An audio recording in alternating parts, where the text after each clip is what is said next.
যুদ্ধে ৫০০ মার্কিন সেনা নিহত, ইরানের দাবি। ইরান সংঘাতকে ধর্মযুদ্ধের রূপ দেওয়ার চেষ্টায় যুক্তরাষ্ট্র ইসরায়েল সফল হবে কি? ইরান যুদ্ধৈশ্বরের পরিকল্পনা বলে প্রচার মার্কিন কমান্ডারদের। ইউরোপের বিরুদ্ধে গিয়ে এশিয়ায় ঝুঁকছে রাশিয়া। ইরানে যুক্তরাষ্ট্র ইসরায়েল হামলায় জাতিসংঘ সনদ লঙ্ঘন। ইরানের শীর্ষ নিরাপত্তা কর্মকর্তা আলী লারিজানি দাবি করেছেন চলমান সংঘাতে এখন পর্যন্ত ৫০০রও বেশি মার্কিন সেনা নিহত হয়েছে। বুধবার ৪ মার্চ সামাজিক যোগাযোগ মাধ্যম এক্সে দেওয়া এক পোস্টে তিনি যুক্তরাষ্ট্রের সামরিক অভিযানকে অন্যায় যুদ্ধ বলে উল্লেখ করেন। তার অভিযোগ, মার্কিন প্রেসিডেন্ট ডোনাল্ড ট্রাম্প ইসরায়েলের প্রধানমন্ত্রী বেনিয়ামিন নেতানিয়াহুরও প্রভাবে ইরানের বিরুদ্ধে এই সংঘাতে জড়িয়ে পড়েছেন। তবে মার্কিন প্রতিরক্ষা দপ্তর পেন্টাগন জানিয়েছে এখন পর্যন্ত তাদের ৬ জন সেনা নিহত হওয়ার তথ্য নিশ্চিত করা হয়েছে, যাদের মধ্যে ৪ জন কুয়েতে নিহত হয়েছেন। বর্তমানে লারিজানি ইরানের সুপ্রিম ন্যাশনাল সিকিউরিটি কাউন্সিলের প্রধান হিসেবে দায়িত্ব পালন করছেন। তিনি সতর্ক করে বলেন, গল্প এখানেই শেষ নয়। উল্লেখ্য, ২৮ ফেব্রুয়ারি যুক্তরাষ্ট্র ও ইসরায়েলের যৌথ হামলার মাধ্যমে সংঘাতের সূচনা হয়। বিভিন্ন প্রতিবেদনে বলা হয়েছে ওই হামলায় ইরানের সর্বোচ্চ নেতা তারা চিহ্ন আয়াতুল্লাহ আলী খামেনি তারা চিহ্ন সহ কয়েকজন শীর্ষ সামরিক কর্মকর্তা নিহত হন।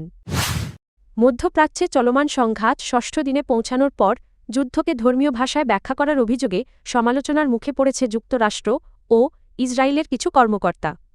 মুসলিম নাগরিক অধিকার সংগঠন council on American Islamic relations CAIR এ ধরনের মন্তব্যকে বিপজ্জনক এবং মুসলিম বিদ্বেষী বলে আখ্যা দিয়েছে। ২৮ ফেব্রুয়ারি যুক্তরাষ্ট্র ও ইসরায়েল ইরানে সামরিক অভিযান শুরু করার পর থেকে দেশটিতে ধারাবাহিক বিমান হামলা চলছে। এর জবাবে ইরান ইসরায়েলের বিভিন্ন লক্ষ্যবস্তুর পাশাপাশি বাহরাইন, সৌদি আরব, কাতার, সংযুক্ত আরব আমিরাত, ইরাক এবং সাইপ্রাসে অবস্থিত মার্কিন সামরিক স্থাপনাগুলোর দিকে পাল্টা হামলা চালিয়েছে। মার্কিন সেনাবাহিনীতে ধর্মীয় স্বাধীনতা নিয়ে কাজ করা সংগঠন মিলিটারি রিলিজিয়াস ফ্রিডম ফাউন্ডেশন জানিয়েছে, কিছু সেনা সদস্য অভিযোগ করেছেন তাদের বলা হয়েছে ইরানের সঙ্গে এই যুদ্ধ বাইবেলে বর্ণিত শেষ সময় বা আর্মাগেডনের অংশ হতে পারে। মার্কিন সেনাদের কাছে ইরানের বিরুদ্ধে চলমান যুদ্ধকে ঈশ্বরের পরিকল্পনার অংশ হিসেবে তুলে ধরা হয়েছে। এমন গুরুতর অভিযোগ উঠেছে যুক্তরাষ্ট্রের সামরিক বাহিনীর কিছু কমান্ডারের বিরুদ্ধে।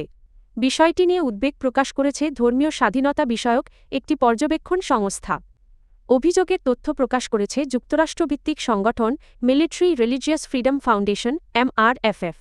সংস্থাটি জানিয়েছে, মার্কিন সেনাবাহিনীর বিভিন্ন শাখা, মেরিন বিমান বাহিনী ও স্পেস ফোর্স সহ ২০০ জনের বেশি সেনা সদস্য তাদের কাছে অভিযোগ পাঠিয়েছেন। সংস্থার মতে কিছু সামরিক কর্মকর্তা বাইবেলের শেষ সময় বা এন্ড টাইমস সংক্রান্ত বক্তব্য ব্যবহার করে ইরানের বিরুদ্ধে চলমান যুদ্ধকে ধর্মীয়ভাবে বৈধতা দেওয়ার চেষ্টা করছেন।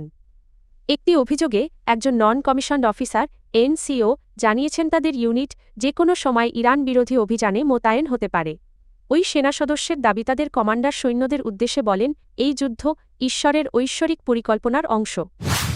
রাশিয়ার প্রেসিডেন্ট ভ্লাদিমির পুতিন বলেছেন, ইউরোপ ধাপে ধাপে রাশিয়ার গ্যাস ও তরলীকৃত প্রাকৃতিক গ্যাস লিকুইফাইড ন্যাচারাল গ্যাস আমদানি বন্ধ করার পরিকল্পনা করছে।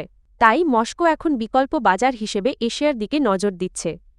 মস্কোতে রুশ রাষ্ট্রীয় সম্প্রচার মাধ্যম দেওয়া সাক্ষাৎকারে পুতিন জানান, সরকারকে তিনি নির্দেশ দেবেন রাশিয়ার জ্বালানি ইউরোপে কম সরবরাহ করে তা এশিয়ার বাজারে পাঠানোর সম্ভাবনা বিবেচনা করতে। পুতিনের মতে ইউরোপ ইতোমধ্যে রাশিয়ার গ্যাস ক্রয়ে নতুন বিধিনিষেধ আরোপের পরিকল্পনা করছে।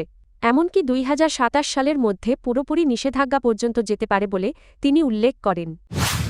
জাতিসংঘের স্বাধীন আন্তর্জাতিক তথ্য অনুসন্ধান মিশন বলেছে, এসব হামলা ইউনাইটেড নেশনস চার্টার এর নীতির সঙ্গে সাংঘর্ষিক হতে পারে। তদন্তকারীদের মতে এতে ইরানের ভৌগোলিক অখণ্ডতা ও রাজনৈতিক স্বাধীনতা হুমকির মুখে পড়েছে। বিশেষভাবে দক্ষিণ ইরানের মিনাব শহরের একটি স্কুলে হামলার ঘটনায় গভীর উদ্বেগ প্রকাশ করা হয়েছে। প্রতিবেদনে বলা হয়েছে, শাহজারেহ তায়েবেহ বালিকা বিদ্যালয়ে বিমান হামলার সময় ৭ থেকে ১২ বছর বয়সী বহু শিক্ষার্থী নিহত হয়। তদন্তকারীরা ঘটনাটিকে মানবাধিকার লঙ্ঘনের মর্মান্তিক উদাহরণ হিসেবে উল্লেখ করেছেন। এছাড়া ইউনাইটেড নেশনসের আরেকটি প্যানেলের তথ্য অনুযায়ী সংঘাত শুরুর পর থেকে এখন পর্যন্ত ১৬০ জনের বেশি শিশু নিহত হয়েছে।